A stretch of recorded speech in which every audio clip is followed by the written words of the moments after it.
Fala pessoal, sejam bem-vindos ao SEI. Estamos aqui de volta, pessoal, para falar sobre a globalização do capitalismo. E por que eu estou usando esse termo globalização do capitalismo? Porque assim como você deve entender, o capitalismo vai ser globalizado. As relações sociais, não.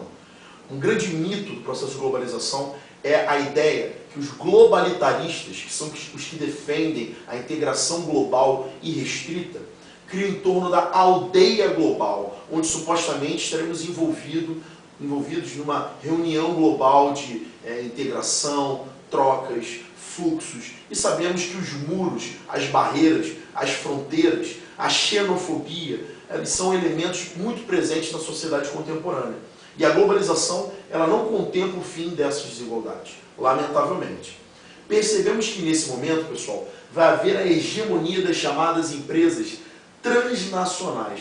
Por que empresas transnacionais? Porque elas vão além do nível multinacional. Não são apenas empresas que têm filiais em outros países. São empresas que se tornam abrangentes no mundo como um todo. Tem investidores, acionistas, sedes, filiais no mundo inteiro.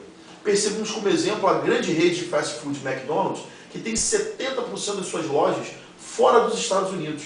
Isso denota justamente esse processo de transnacionalização que a gente deve entender dentro da globalização.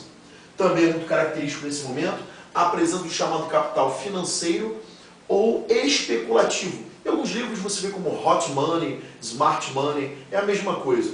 É aquele chamado capital volátil, o capital que entra numa economia, aproveita-se de taxas de juros vantajosas, compra ações com valores baratos, e no momento que há um interesse, esse capital ele é retirado, né, gerando um ataque especulativo que pode levar a graves problemas econômicos em muitos países. Tivemos isso, por exemplo, nos anos 90 com o México, no chamado efeito tequila, que arrasou a economia mexicana e de muitos países da América Latina também. Percebemos, pessoal, que nesse momento há um forte conflito norte-sul, mudando, invertendo a bipolaridade. Se antes falávamos numa bipolaridade entre Ocidente capitalista e Oriente socialista, agora temos um prevalecimento dos países do Norte, extremamente ricos, ditos centrais, dominando os países periféricos do Sul, com relações de exploração de mão de obra, de deterioração de direitos sociais e trabalhistas, o que vai gerar desigualdades sociais extremamente profundas. Devemos também analisar um processo que é muito comum à globalização, que é a desterritorialização. Rapidamente, pessoal, território, uma área delimitada por fronteiras que acabam permeando quem entra e quem sai. Desterritorializar significa derrubar barreiras.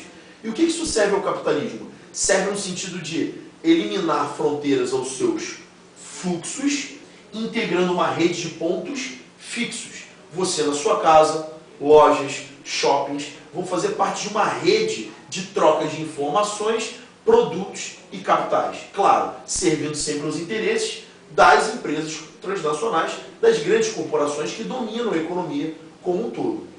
Cabe a gente ressaltar, pessoal, que nesse momento, as áreas tradicionais de industrialização, que a gente vê na primeira revolução, segunda revoluções industriais, até na terceira, como a Europa, os Estados Unidos, o Japão, essas áreas começam a manifestar um custo mais elevado de produção. Por quê? Essas áreas atingiram uma maturidade social, a qualidade de vida da população é maior, os salários acabam sendo mais altos também, já que o poder aquisitivo é mais elevado.